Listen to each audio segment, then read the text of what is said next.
12 noon on the East Coast, 9 a.m. on the West. And this is Reprint. This isn't breaking headlines. This is a second look with context added for perspective. This is Reprint, edited after the headlines.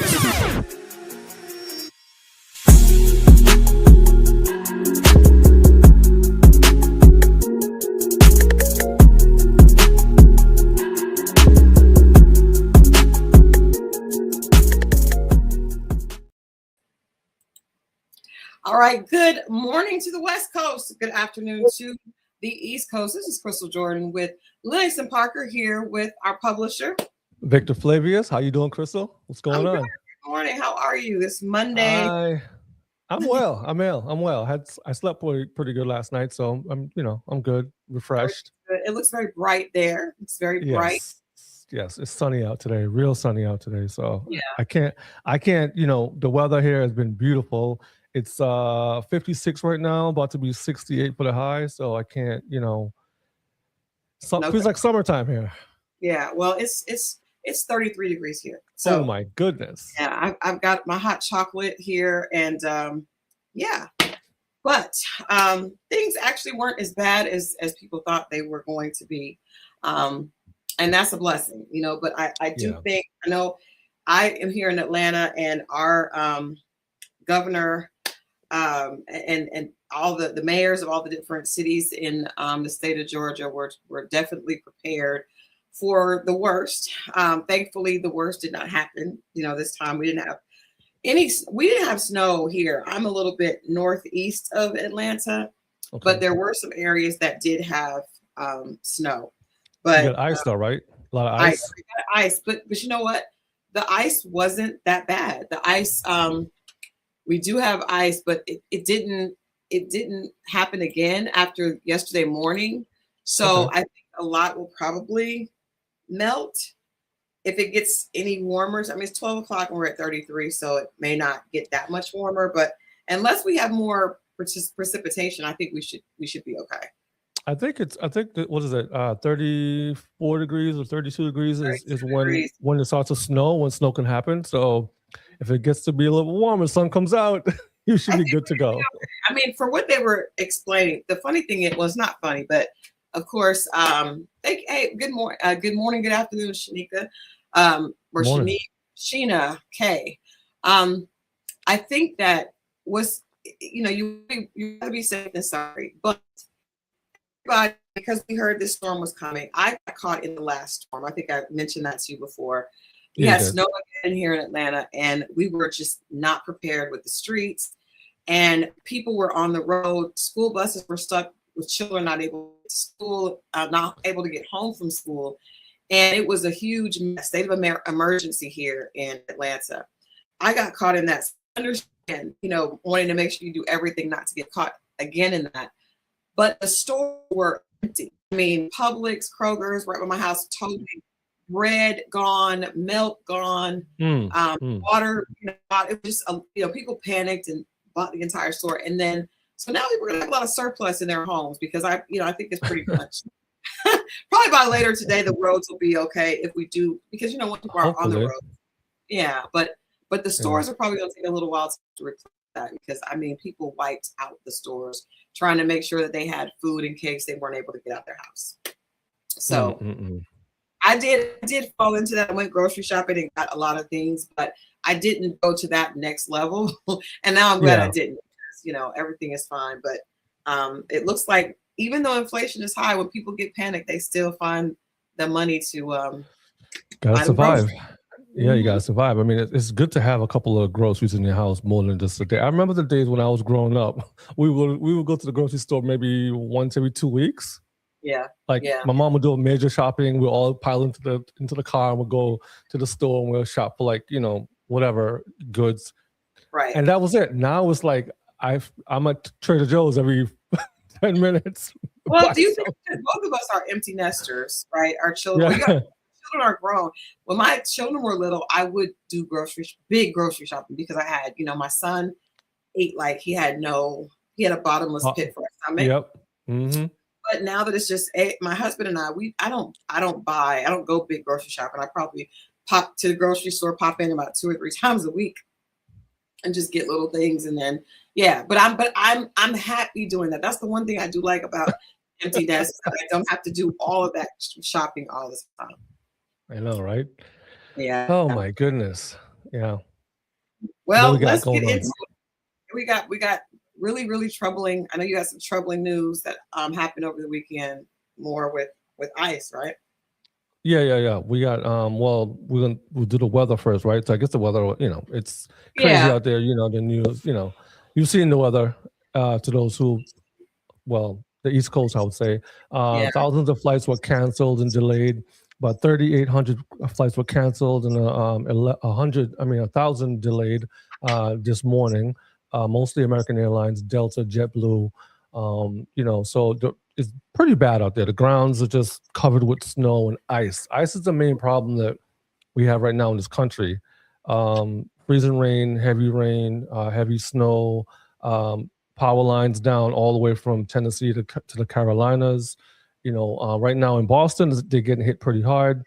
Oh, wow. So, just got to keep people in prayer, I guess, at this point, because again, it's not even so much the snow, but it's the ice that bogs the lines down and disrupts internet service. Power lines go out, and a lot of people are being affected this morning by it. But that is, ice that we deal with weather-wise, but we're also dealing with ice on the ground that somehow seem to be hard to get rid of. We had over the weekend, as everyone has turned on the news that's alive, could see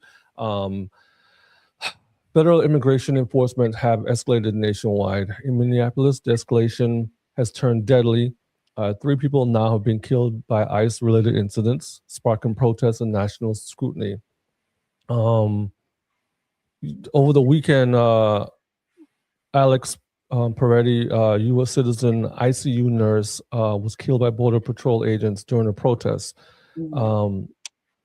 And there's been a lot of videos. Have you seen the videos? There's been a lot of videos circulating, different angles. Yeah, I refuse to Well, watch.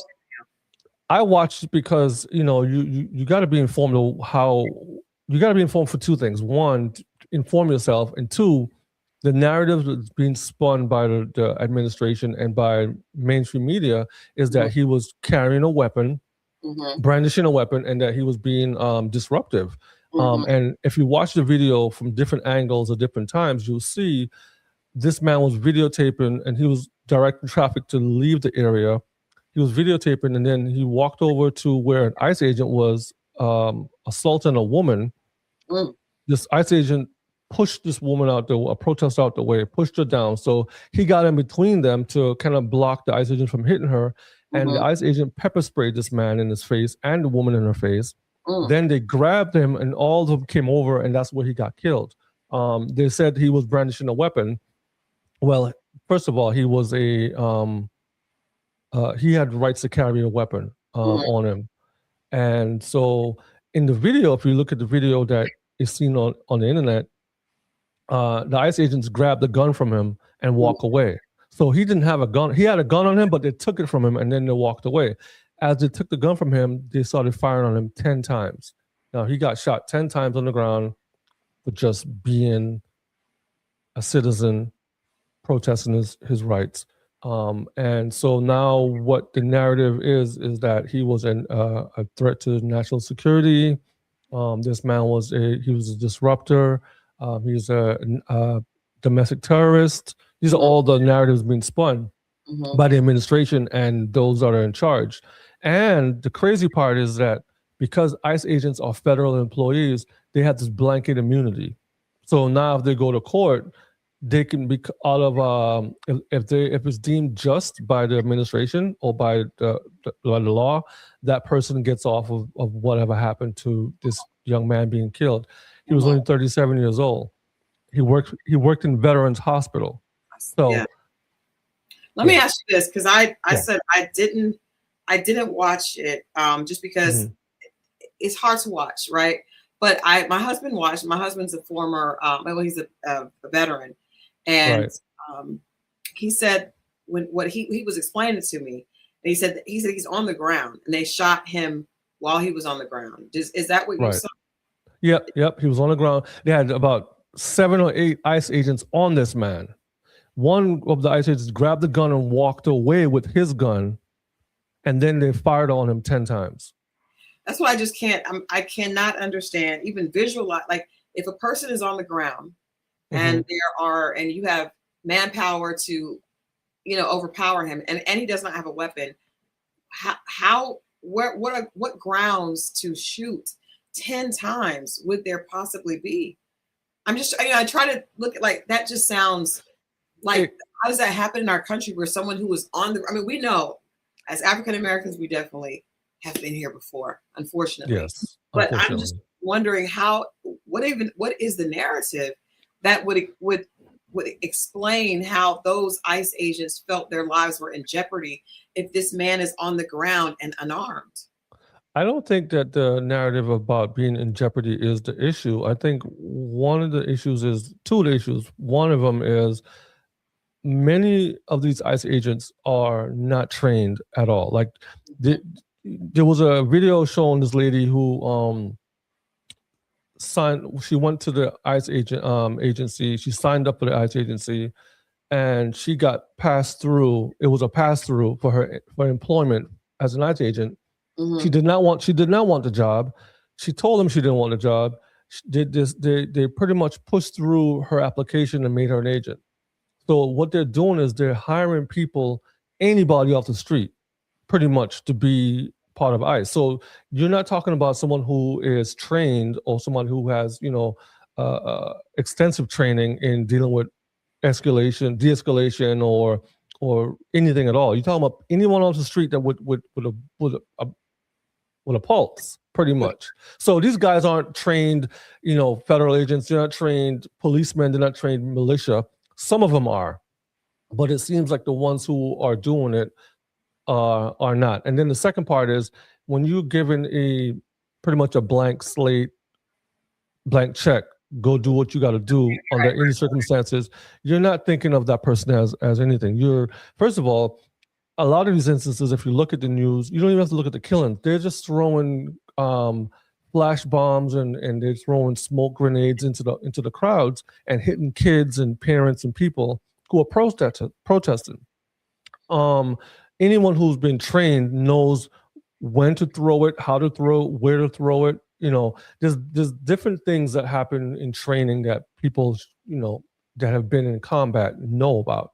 And so what Donald Trump and the administration has done is pretty much made their own militia on the American soil, and it's causing pretty much civil war right now. And it's going to get worse if they don't stop. And I don't know. It's just bad. It is very bad. I'm not going to show this clip because we just haven't. But I really, there's a powerful clip that my mother sent me of a priest. Okay. Refusing. Did you see that? A priest refusing to allow ICE agents into the cathedral, right? Right. Beautiful cathedral. I'm assuming it's in Minneapolis, and they are trying to come in to, I guess, take people, arrest people, pull them out of the service, and the priest is standing there yelling, "You will not come in here. You have no jurisdiction in here," and protecting. People are standing behind him, protecting him, and it just it was a lot of people were commenting. It's a viral clip, and people were saying that thank God for that man for standing his ground, because even as he's talking to them, they are inching closer and closer in their black masks over their face and their gun. And he says, you don't have any jurisdiction here. So I just it's heartbreaking, and it just doesn't feel like America. This feels like there is a new world order, and I definitely meant that as I said it, but at least that is not allowed. But I don't see that. It's not anything that you would ever think you would see happening here. This man is attempting to protect people, innocent people, and these agents are just standing out there trying to threaten him with their presence. I just think, what is this country like? This is not what we stand for. If you look at the video, which you haven't seen, if you look at the video, what's his name again? Alex stands between the ICE agent and the woman, and the ICE agent pulls out his pepper spray and close range, like empties the pepper spray on Alex's face and the woman's face. So at that point, you pretty much taken the threat down because you pepper sprayed a person close range in their face. Oh my gosh. So there's no way that this man was trying to fight with you if he's trying to defend himself. He's turning his face away and you're pepper spraying him, and then he's on the ground already. So he's already on the ground. This is no longer an immigration debate. It's a question of federal power, public safety, and how many lives are lost during accountability follows. And it's just a bad time. And people who voted for Trump, those who wanted immigrants to get out of this country, this is not about, because the last two people who've been killed, a white woman and a white man.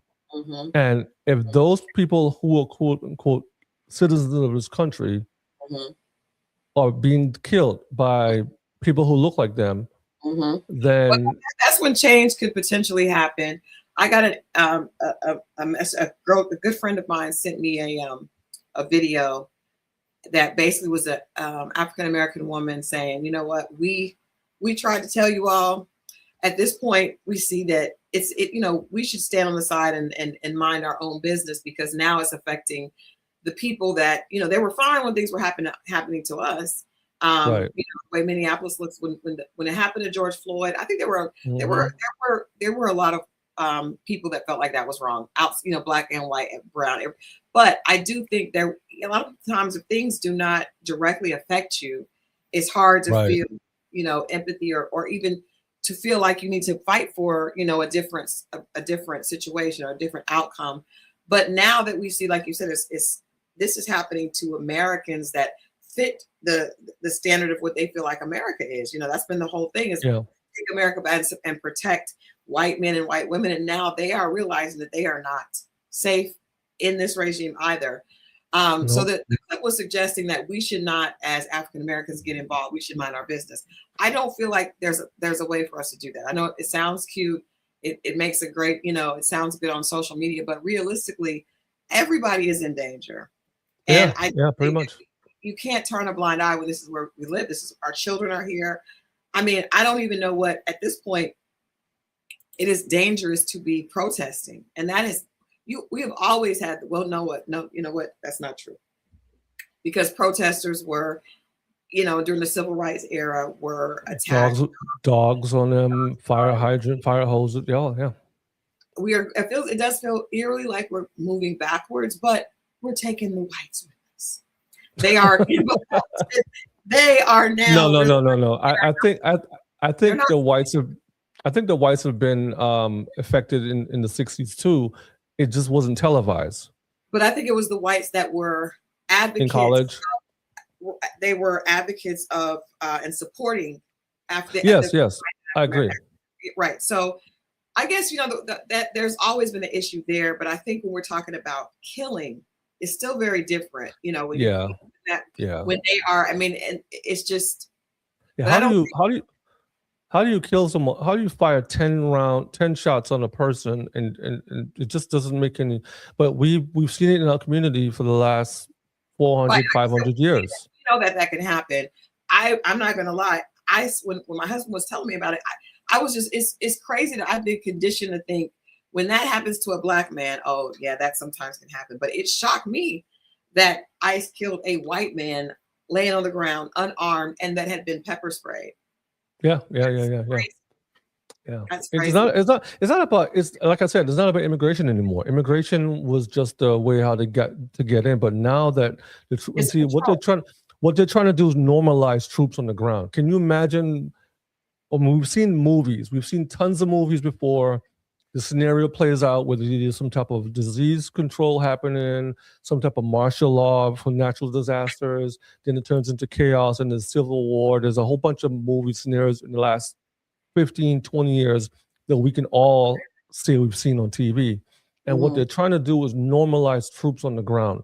They're trying to normalize this combat situation in America where there are police everywhere, a police state. It's just bad. And Minnesota and Minneapolis, it's just bad. you know, It and I don't is. know. I think we have to, I definitely, we definitely are people that are Christians and believe that, prayer is really important.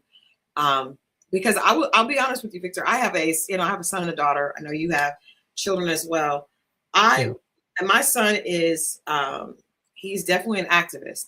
I'm proud of that, but that scares me. Even more so. I mean, when during 2020 he led a Black Lives Matter chapter. He was always out protesting. He was leading protests with other students because he was working on his master's. He was leading protests with students. And he's been doing a lot of social, just informing people about what's happening. And it scares me, but it's almost like, we can't stay silent, but I do think we have to be very aware of the danger of how they're moving and what could potentially happen. So it just, as a mother, it scares me for my husband, for my son, for my daughter, just because at this point, like you said, no one is safe. And advocates or people that are peacefully protesting murder. And that puts them at the mercy of these ICE agents. I want to ask a question because Tammy said something. Hold on, I'll pull up the comments. We've got people commenting. Please share your comments. We would definitely want to continue to have a conversation about this. But Tammy says when he pardoned, meaning Trump pardoned the Proud Boys, he gave them a job with ICE. That is shocking. Yeah. But these guys want they want the smoke. They want the smoke. That's what they want to smoke. They want to come out. Yeah. And they are doing it in the name of trying to rid this country from everyone that does not look like them. And they are not afraid to take out some people that look like them if they're able to get what they want. It's crazy. Yeah, that's why I've always had this belief. This is my personal belief that when the Constitution says citizens of the country, they're not talking about me or you who are black and brown, because the federal law says we're citizens. Yeah, we're considered citizens of this country. Mm-hmm. But in most counties and state places, when you're dealing with the local government, they don't have to recognize, if they don't want to, on the local level, you as a citizen. They're like, you know what? Yeah, we heard what the government's saying, but the law is saying, but in this county, I'm the law, and I'm saying I don't recognize you. So we walk around as citizens, but I feel like in most times, they don't consider us citizens. They still look at us like we're, Mm-hmm. Yeah. I don't know. Yeah. I don't know. I think no one is safe. Yep. Yep. Yeah, it's at everyone's door. We're all in danger. I do think people are seeing that now. You gotta pray when you wake up in the morning. You gotta pray before you go out the door. Like, listen, because you never know. Now they're telling you gotta walk with identification, just in case they pull you over to see if you're a citizen or not. I mean, this is where this country's going. Mm-hmm. Checkpoints. Like, what are we doing? So my husband drives trucks, and he said that his company basically goes out and gets other trucks that are either have broken down or something has happened to them. So he goes and provides relief by pulling that truck to a place where it's able to get fixed. And last week he told me that they were very busy. They inundated with calls because ICE agents were pulling truck drivers over and checking to see if they had their paper, if they were citizens. And so he went to go get a truck, and there was a man that I guess didn't have the correct paperwork. And in the car with him was his 18-year-old girlfriend, who is a citizen. And so he said that the guy, they arrested him immediately. He said it was so fast. He was shocked that, he got there and the guy was already gone, taken wherever, they were taking him. And this is here in around the Georgia area. Wow. The girl was 18 years old. And he said, I told him I'm not going to leave her here because they took him. They didn't care where they had no concern about this. They don't care. Woman that they were around Georgia, but she actually lived in Texas. I guess that's where the man was living. Yeah. And so she was riding in the truck with him. And so my husband said he waited until, they got everything. And then he actually took her to the airport. But the fact that they would have, and this is in the middle of the night. Yeah, they do it all the time. arrest this man, not arrest, but take him and leave her. Just leave her on the side of the road without any assistance. And my husband said, I'm not going to do that. I'm not going to leave her. I'm going to make sure she's okay. So he actually took her to the airport so she could get a ticket to get back to Texas. But I mean, just. Yeah, there's been stories of that happening across the country where they would pull over a minivan with a mom and their kids, take the mom and leave the kids in the car, just leave them there. And people, bystanders, be like, what's going on? And, wait till they call someone. But it's good to, now in today's climate, we have to memorize phone numbers because first of all, we should all take our phones and take off what do you call it? Where you can find your phone, find my iPhone. No. When you pull your phone up and you want to open it up, you gotta what do you call it? Passcode, just your code. Yeah, and put a passcode in, because what happens is if ICE grabs you, they don't have to ask for any permission. They can take your phone, scan you or whatever, and go through your contacts. Now have all your contacts, and then they'll harass those people in the contacts. So you should just disable that and change. Yeah, it sounds like a horror film that we are. No, but that's what we're going in. I mean, it's just bad out there. We can come back to this another time because there's so many more stories on this. But yeah, that's very heavy. But I do want to kind of stay in the same face idea. Yep. Yeah, same idea of just race and the things that we're dealing with in this country. So I did a story for Lennox and Parker. You all please visit the site.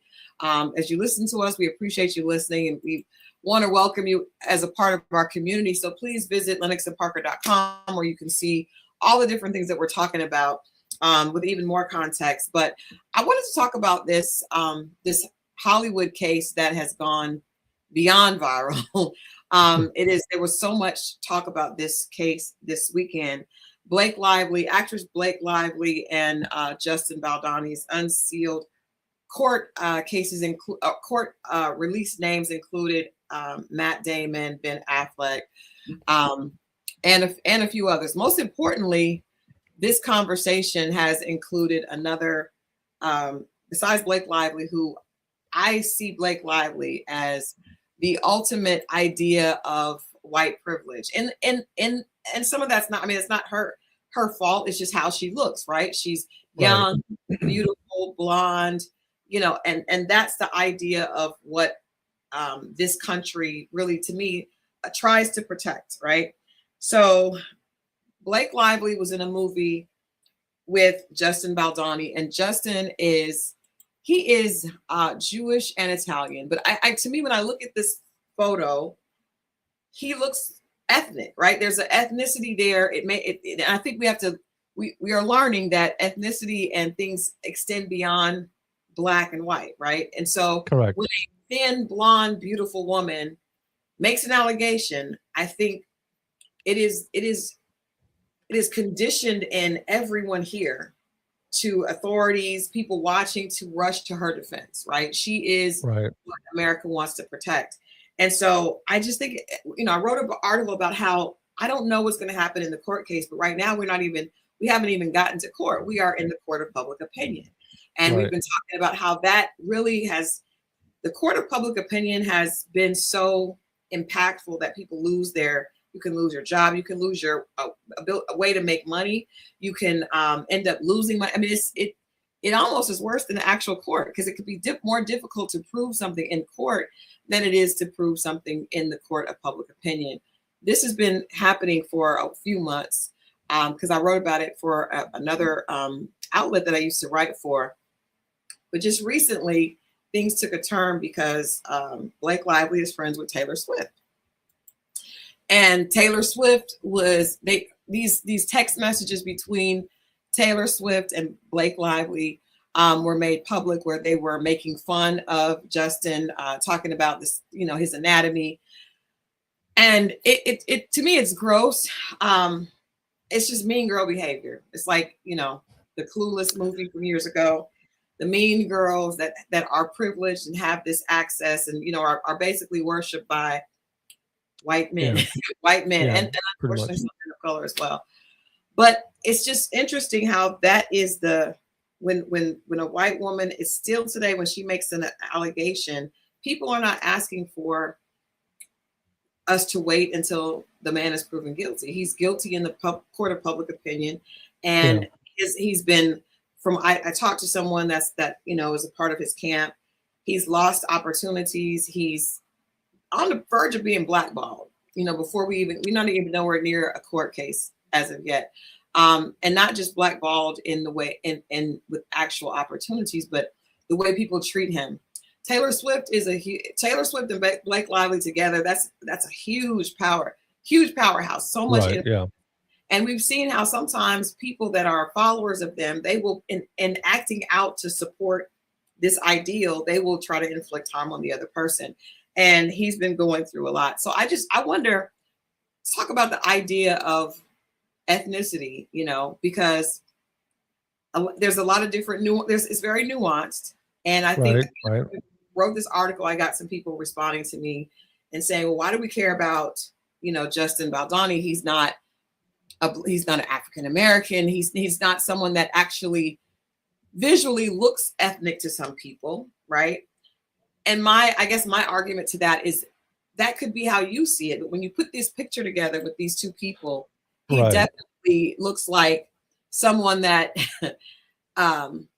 the American people would suggest would be doing something bad. He's got darker features. He's got olive skin. She's Caucasian with blonde hair and, greenish eyes. It's the look of it. I'm sorry. It's the look of it and how we respond to that. Well, you're right. White is a construct. So we know that in America, because America is a melting pot, when you say white, you kind of, if you're light skinned or you're blonde hair, blue eyes, or your skin is light, you're considered to be lumped in with the white crowd. You can pass. If you're white passing, I would say. Mm-hmm. And so white's a construct. In most countries, like if he was in Italy or another country, that's a nationality. I'm Italian, so don't call me white because I'm Italian. Don't call me black because I'm Nigerian. I'm nationalities. But in America, because we're a melting pot, we lump the group of people together, light-skinned, white passing as white, and then the other group as even if you're Cuban, even if you're Hispanic or whatever nationality you really are, if you're white passing, you're considered to be white.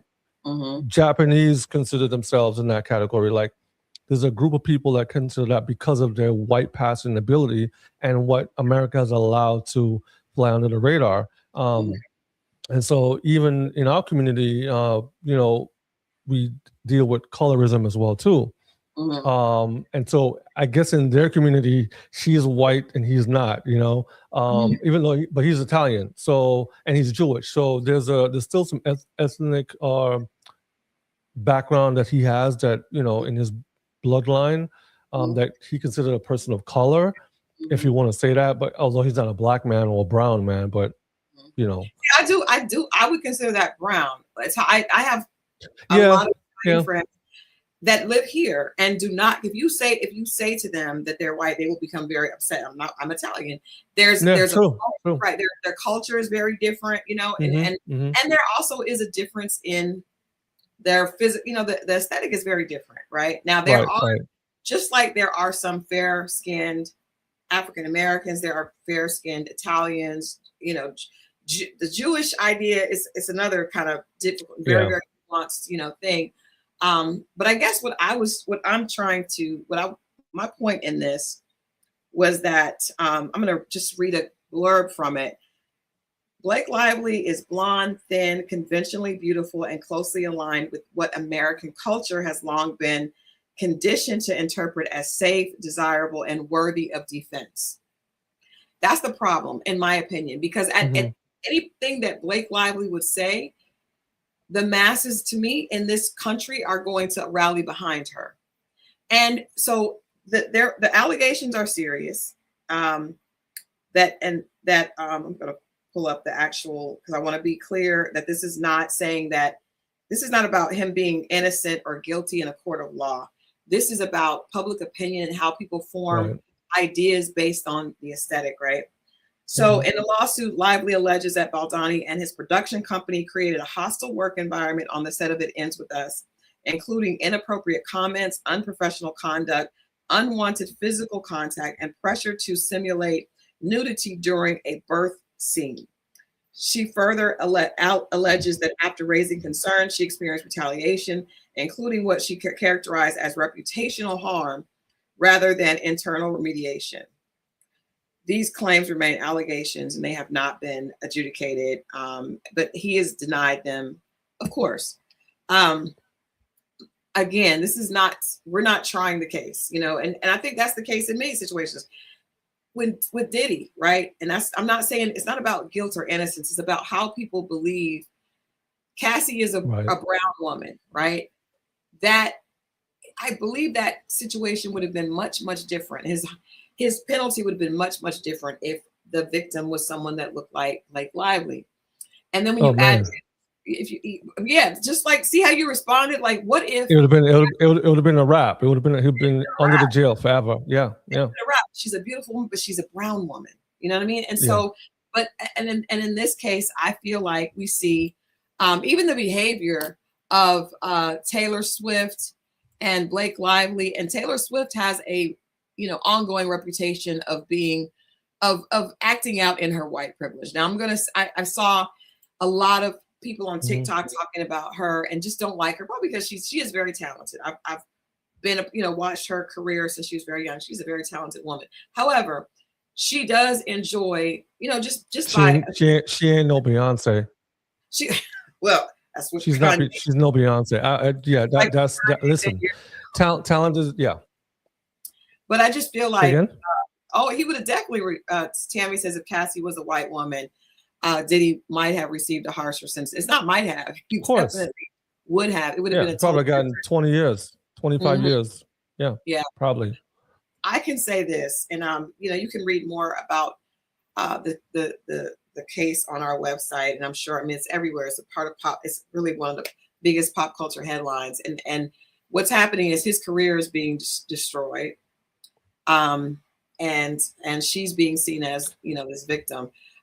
There are allegations from other people that she was difficult to work with, and I'm not saying that either of them, both of them should be innocent until proven guilty, but that's just not the way this country works, and so you can visit our site to see more of that. But I remember when I was doing jury duty, I had jury duty. I was forced to do jury duty a couple months ago, and I'm here in rural Georgia, and our case was a case of child molestation, probably one of the most uncomfortable types of trials to have to sit and be a part of. And the prosecution was representing a white male, and the defense was representing a Hispanic girl. At the time, she was 11 years old, but by the time the case got here, she was 17. So in the jury room, there were two women of color, myself and another woman, and one black man, and everyone else was a white male because I'm in rural Georgia. They talked about hunting the entire time we were in there. Goodness. After hearing the case, I watched video of a 12-year-old share with a domestic violence counselor what had happened to her. Watching that video was hard. It was difficult, right? But that's what you have to do as a juror. We listened to her testimony. Her testimony remained consistent. In the jury room, none of the white men would agree that this was a guilty verdict.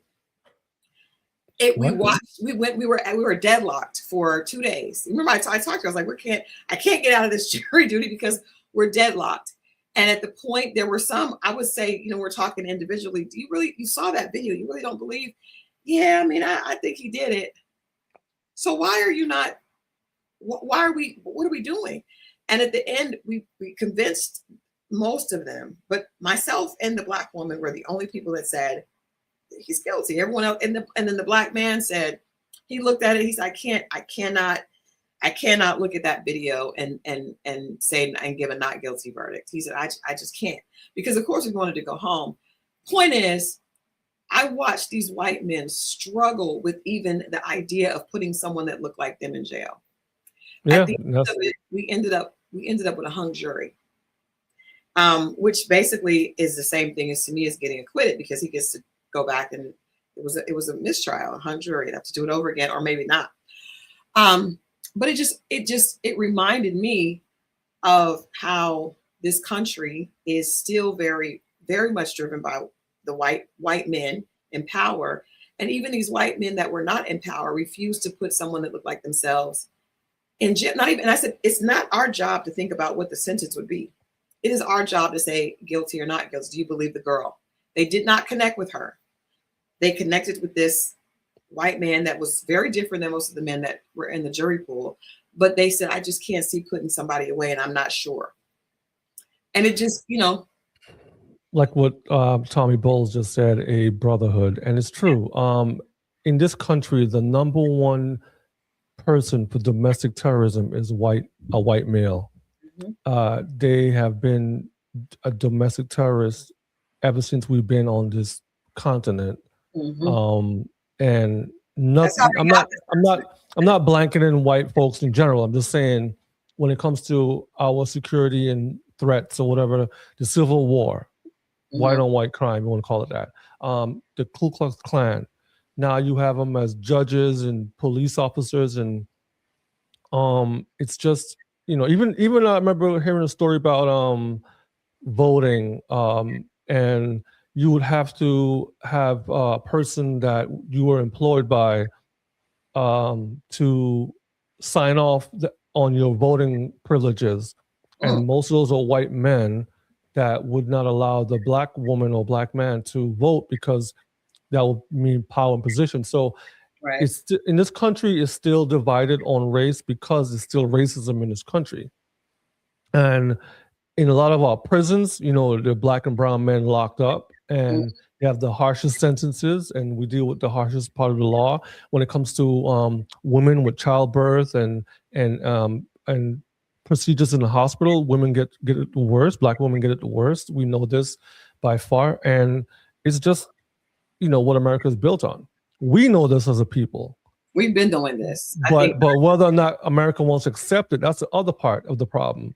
That's the major part of the problem. They don't want to accept it. They don't want to accept that they've been wronging us for this long time. So yeah, you're right. In her situation, white women, crocodile tears come out, and then it's like, okay, here you go. That my case would have been different if it was a white girl, but it was way different. Yeah. They're not gonna. They won't convict their own person. They would arrest. I've seen video. You've seen video where there's a police chase of a long police chase. The guy pulls over. He beats up the police outside. He's beating them up with his fist. He's punching, kicking, punching. Gets in the car, drives off again. Comes up, pulls over, beats up the cop again. The cop does not pull his gun one time, but then you see a picture of. What do you want? I mean, the way we were like, whoa, I can't believe someone would speak to the police like that. Exactly. Yeah.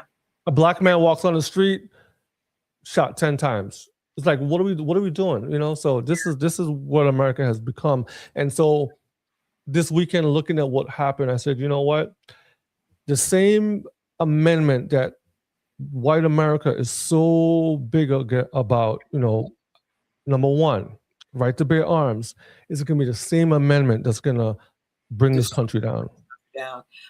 Before we leave this topic, because I got a lot more to cover in a short period of time. I just do want to say that Blake Lively got married to, had a wedding on a plantation, Boone Plantation. And if anyone knows anything about that history, one of the most I don't even know if there's a way to gauge worse or not with plantations, but it has a history of horrible, just one of the most despicable and deplorable plantations for African American slaves. When it was released that that's where she was having her wedding, she said she was sorry, and then she gave some money to NAACP. And actually, there's a woman representing the NAACP that actually spoke out, and said she's a they did some quick PR, and unfortunately, we are usually open to deal with that. They give a check to the NAACP and a check to this this woman that was part of one of the people on the board, and she kind of gave him a pass. And I'm just like, I'm not saying that she understood that, but the fact that when she became aware of it, it was, oh, let's throw some money at this and go on and make it go away. And I think that's all very much a part of that situation. So we'll definitely keep everyone posted on that. Speaking of Taylor Swift and her not being as talented as Beyonce, Kanye West, who we know years ago went. Mr. West is in the building. Mr. West was in the building, said Beyonce deserved the MTV Video Award that Taylor Swift, her first one. Kanye has been, I think, self-destructing for quite some time.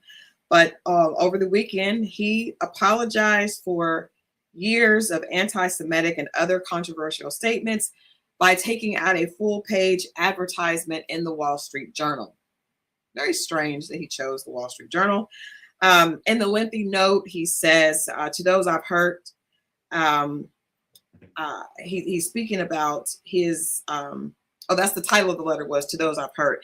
But he talks about his bipolar disorder, and that he wasn't properly diagnosed to 2023, and that there was undiagnosed and unexamined head trauma he might have suffered in the 2002 car crash that he was in when he first put out through the wire. Mm-hmm. He says, I lost touch with reality. Things got worse the longer I ignored the problem. I said and I did things I deeply regret. Some of the people I love the most, I treated the worst. You endured fear, confusion, humiliation, and the exhaustion of trying to love someone who was at times unrecognizable.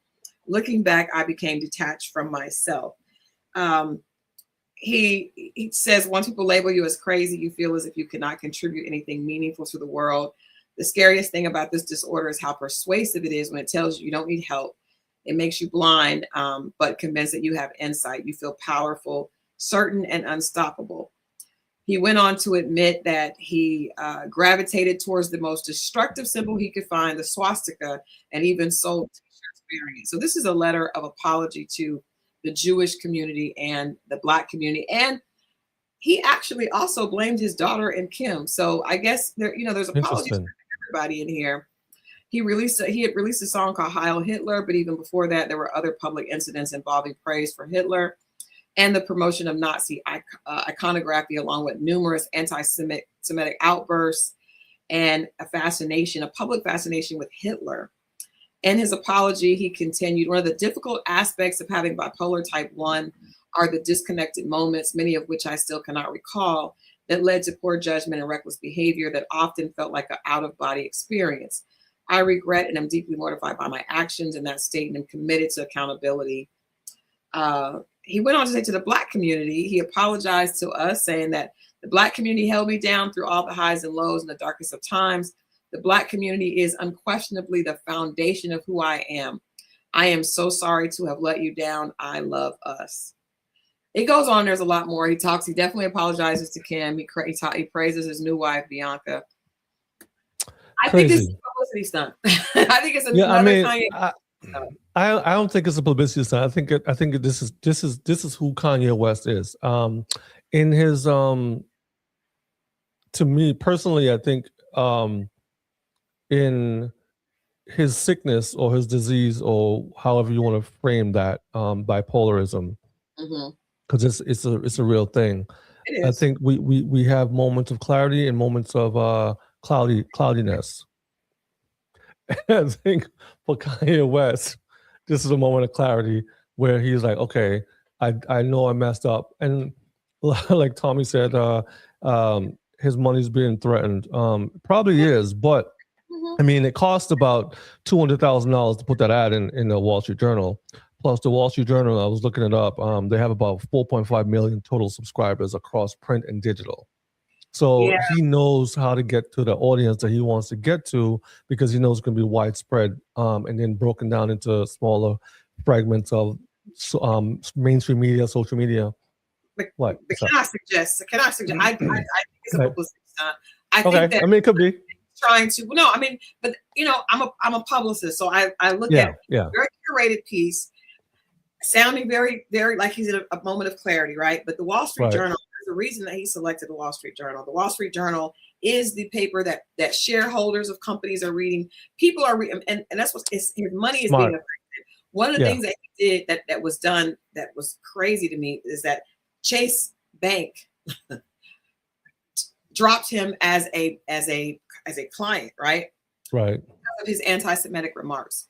I've never heard of that. It could have happened before. I've never heard of that because Kanye is a multimillionaire, if not beyond.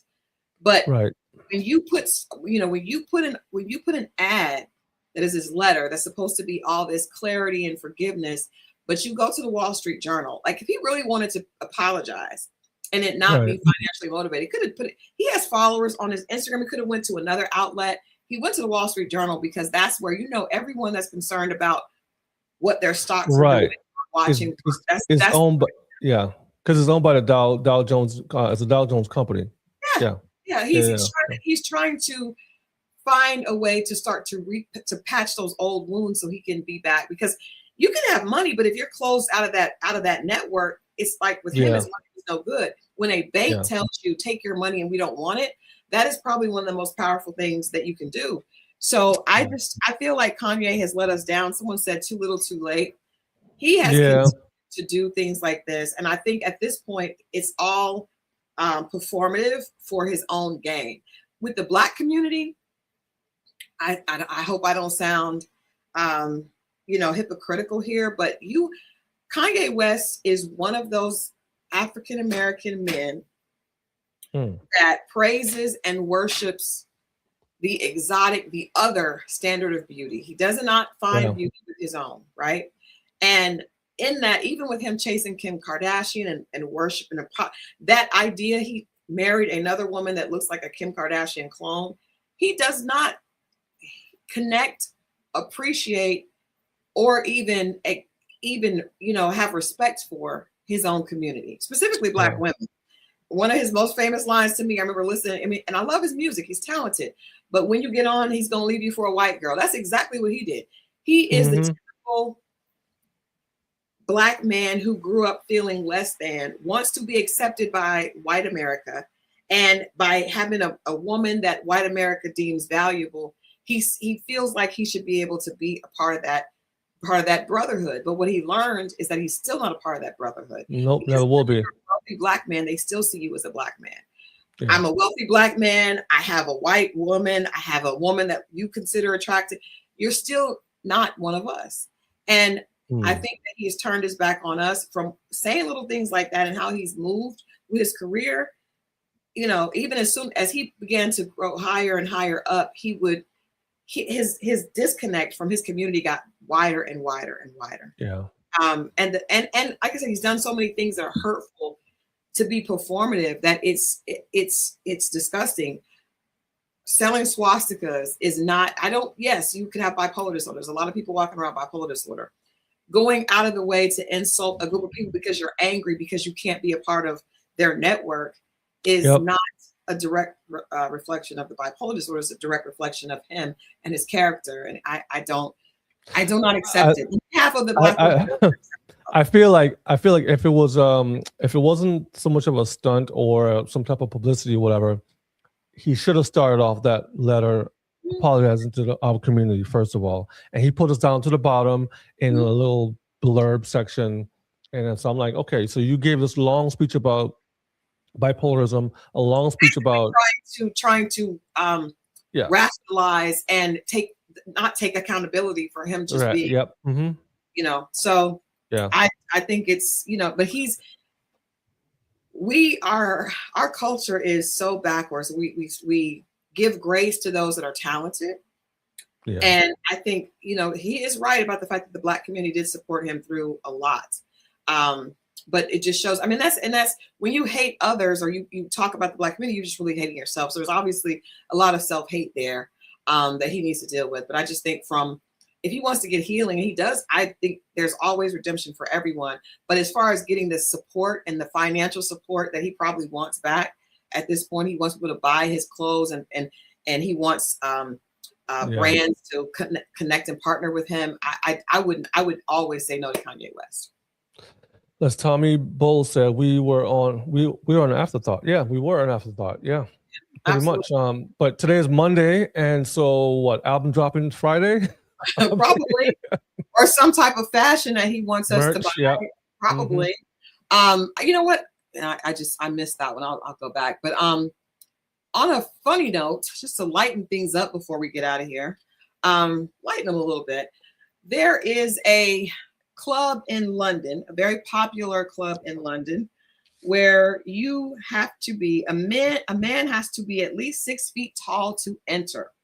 The Land of the Giants party is a ticketed event happening on Saturday the 31st at Brixton nightclub in Brixton, London, and it's gone viral because of this controversial rule. The bad news is because it went viral, the event is sold out.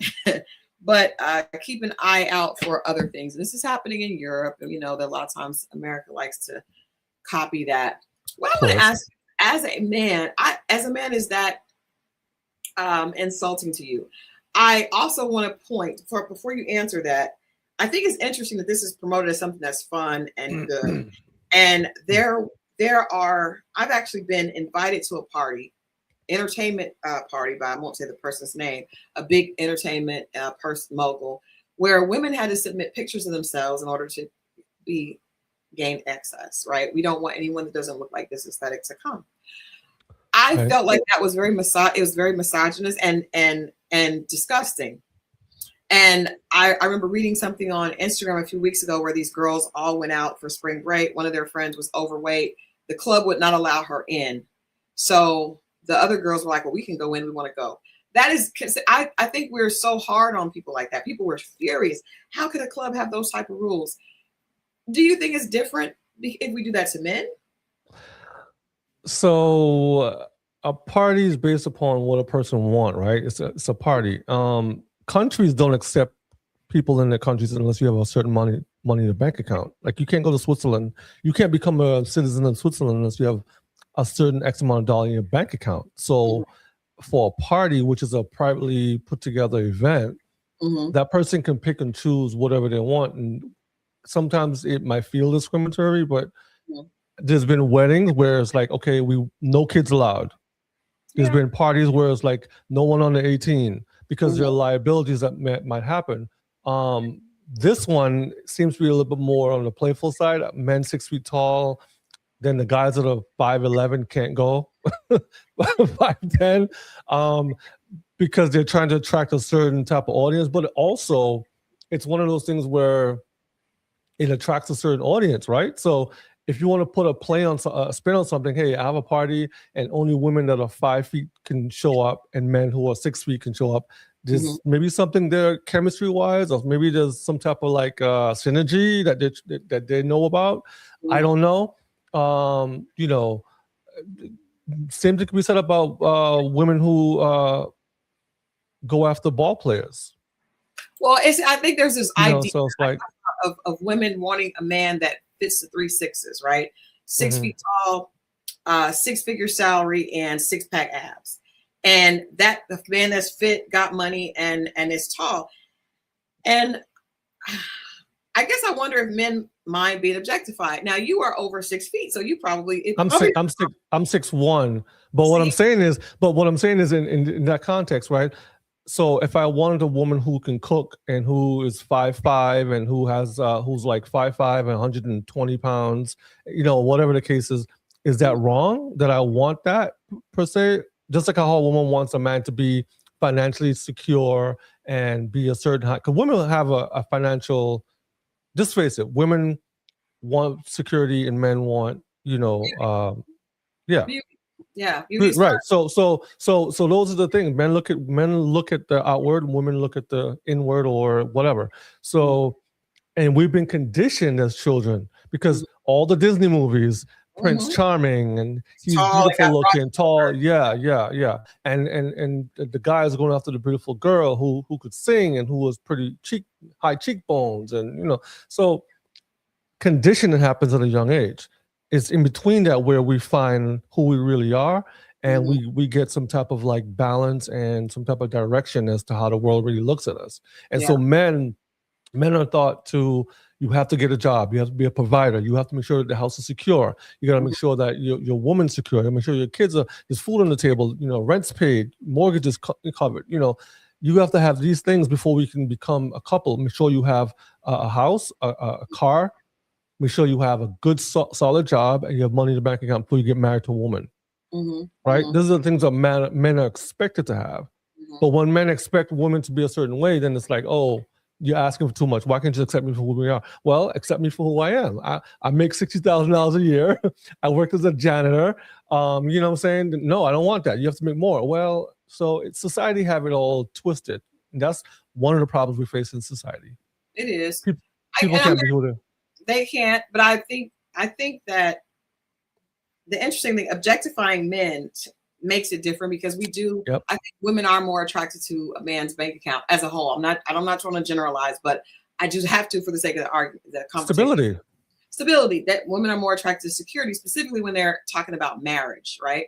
And men are usually looking more so for beauty. So I mean, for years, we've seen men discriminate against women based on looks. We talked about that's why Blake Lively and Taylor Swift are so they're at the top of the food chain, because they look like the ideal standard of beauty. But I think when we start to objectify men, I wonder if there will be a backlash. Now I say you can't relate to that because you're 6'1", but I know there are a lot of men that are under 6 feet that feel that don't feel good about that. Even I wish if you could stand on if he stands on his wallet, he'll be 6 feet tall. But I just wonder if that's going to be different. Not really. To be able to buy tickets to the Soul Train Awards, the last 2 years you have to submit an application with a picture. I didn't know that. because they probably want to want the audience to look a certain way. Right. I mean, men won't face the same backlash, because it's sorry to say, but this is a man-controlled, ran society. First white man, and whatever. So it's a male-dominated, society. So they'll find ways around that or figure something out. But it's like whatever. Last long. There's a lot of men. The average height for a man is 5'9". So that's a party. Yeah. That was a party. Yeah. That was a party. But it was just interesting to see if we flip the script. Are men okay with it? But men are more rational. So you're just like, yeah, we're okay with that, because we want to be visual. But look at the normal party, which I haven't been to in a while, club scene, right? Women get in for free, and men have to pay at the door. So women could be. Because if you look, there you go. Way they got in for free, and then the girlfriend didn't weigh that much. It weighed more than the limit, and she didn't get in. And people were saying they were upset. But the girls that can get in don't care, because it doesn't relate to them. So objectify men, as long as they fit that, I'm with it. Well, before we get out of here, I do want to go back to just a part of one of the things we talked about with the Blake Lively case. I had the honor of being able to sit with the iconic, legendary Cicely Tyson a year before she passed. She had just done a movie with Tyler Perry, Felicia Rashad, and it was for Netflix. And so I got a chance to actually sit and interview her and just sit with her for about an hour and listen to the ladies talk. It was definitely one of my career highlights. During that conversation, I asked her about the Me Too movement. This was in January 2020. Wow. And we were just hearing all this with Harvey Weinstein, and everything was really, really a part of the news. How so many white women in Hollywood had been subjected to the casting couch and had been blackballed if they weren't okay with that. And so I'm asking her something that she's going to be speaking up for women. She's going to give me a great answer. And her answers surprised me. And it actually resonates with some of the things that I mentioned that I'm hearing and I'm seeing on social media. I asked her, did she have thoughts on the movement? And she said, and very, very clear and very directly to me, that is, the Me Too movement is none of my business. And I was shocked. I was thrown. I was a little nervous interviewing her, because that's, I was interviewing her and Felicia Rashad, two of my, role models. And she said, I feel like that's none of my business. And she said that when her mother, she grew up and her mother was a maid. A lot of women, Black women back then, were housekeepers. Right. And she said that she realized her mother and her mother's friends would talk about how the white women they worked for treated them or mistreated them. Mm-hmm. She gave an example of her mother and her friends waiting for the bus to take them to across the town where they were be cleaning these huge white mansions. And she said she would watch them laugh and drive by, laugh when a man would drive close to the street, splash mud, water on the Black women standing there that were actually getting on the bus to go to their neighborhood to clean their houses. And she said at no point did any of those women feel that they should be an advocate for us. And so I mind my business when it comes to that. I mean, she was very, very straightforward, very, very direct and unapologetic about it. She said it had not been her experience, because I do think at that point, even still, Black women, typically we didn't air our business out that way, right? And she said that white women would attempt to weaponize Black women against the white men when it suited them. But outside of that, they would never stand or advocate for us. So it's interesting that it's what she said in 2020.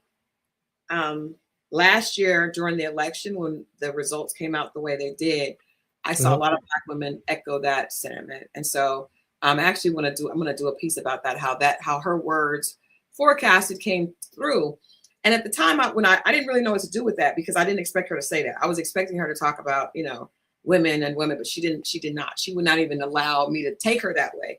She says, none of my business, is none of my concern, and I didn't understand it. I just didn't expect her to say that. And so I kind of was thrown off from my line of questioning, but I sat and listened to her. I have it on tape, actually. And it's interesting how now I understand that even more, just seeing these situations, seeing the situation with a Blake Lively and Taylor Swift. But if something happens to a Black woman, they don't stand up for us. They don't. There was a Black woman actually started the Me Too movement, and she was able to start it, but the face of the Me Too movement to me became the white women that were claiming allegations against powerful men like Harvey Weinstein. So I just think it's something that we should think about. I don't think that we can ever turn our back on other, our humanity, our brother, our people from other races. But I do think when it comes to Black women, we do have to prioritize ourselves, because I think in a lot of cases we are used to push propaganda and agenda that does not necessarily serve us. True. So I just wanted to say it's a lived experience. They would never understand how we are as people, because they have not lived in our shoes. Even if you're a white woman or a white male, you could never understand how a Black person feels every single day, because it's in our DNA. All the stuff, the trauma we've had over the past 400 years, it's in our DNA. I don't care if you came from the Caribbean, from the South, from the East, from the West. You have trauma that has been unchecked and still continues to this day to be overlooked, because it's like, oh, hurry up and get along. We don't want to hear how you feel. That was so long ago. That's the past. Well, what she said to you was a lived experience. And as you get older, you tend to get, I always say, as I get older, I tend to get less sympathetic, or less, I don't care. Like, the truth is the truth. It is what it is, And so she's right. Like, they're not going to represent you or me. As a Black man, I could never say a white man could understand me or represent me. So I don't look for that from them. I don't look for sympathy, or I don't look for, representation or from a white man. I can have the closest ally. We could grow up together. We could be the best of friends, but you have not lived in my shoes or my forefathers' shoes, so you don't understand what trauma I deal with on a daily basis. The same way how, in a similar kind of way, women, when they go out into the world and they feel all the eyes are on them, body parts and all, everything like that, from men, is the same way how Black people are when it goes out into the white world, because a man can never understand how a woman feels when she goes out in public, why she's always fixing herself, or always checking, because she's always being looked at. Being objectified. And I think exactly.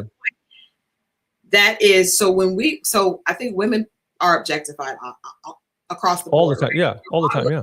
Decided, or do you fit in the category of being valued because of your appearance or not? But for Black women to have to deal with being objectified for their gender and their race, that's why the Black woman is the most unprotected, because you're being judged at every turn, right? Every turn, yeah. Mm-hmm. And that's difficult. So we're gonna please go to lennoxandparker.com. We're gonna write about that, because it was just one of those experiences that I thank God that I had to be able to sit with her, in that way. And she was very sharp. And to your point, I think the older we get, the more unapologetic we get about the world. Initially you can be very optimistic and wide-eyed and kind of almost living in a fantasy, because it's hard to believe that people can be as evil as they are, that things can be as strategically crafted to create failure in some people's experience, and like, it's just the whole idea of pulling yourself up by your bootstraps is BS. I understand now why, because when you have so much to do to overcome, there really is no strap for the boot. No, there's no strap for it. Exactly. No strap for the boot. On that note, we're going to get out of here. Thank you guys for hanging out with us here. Those of you that are watching live, if you're watching on a replay, please go ahead and let us know how you feel about the things that we talked about today. We're all trying to figure out how to navigate, because peaceful protesting is obviously not working when it comes to ICE, and it's just the way the country is being run. If you have comments on any of the topics that we talked about today, please leave your comments. We'd love to read them and want you to be a part of our family. Also, make sure that you go to lennoxandparker.com for the stories that we talked about and so much more. And subscribe. Subscribe to get updated on the new articles we have coming out. Great stuff happening. Great stuff coming for Black History Month, Women's History Month, some great things. And if you have an idea, you can always reach out to us if you have something that you think we should feature in Lennox and Parker. But again, thank you all for hanging out with us. Please thank you. Make this a positive and productive and fruitful week. Victor, anything big you have planned for this week? No, just more of what we're doing here and keeping the community going with Lennox and Parker content, updating the websites, just living life. Enjoy your day. Doing God's work. Exactly for the people. Yep. We'll see you guys on Wednesday right here, 9 a.m. Pacific, 12 noon Eastern. Stay blessed. We'll see you on Wednesday. Peace out. Thank you.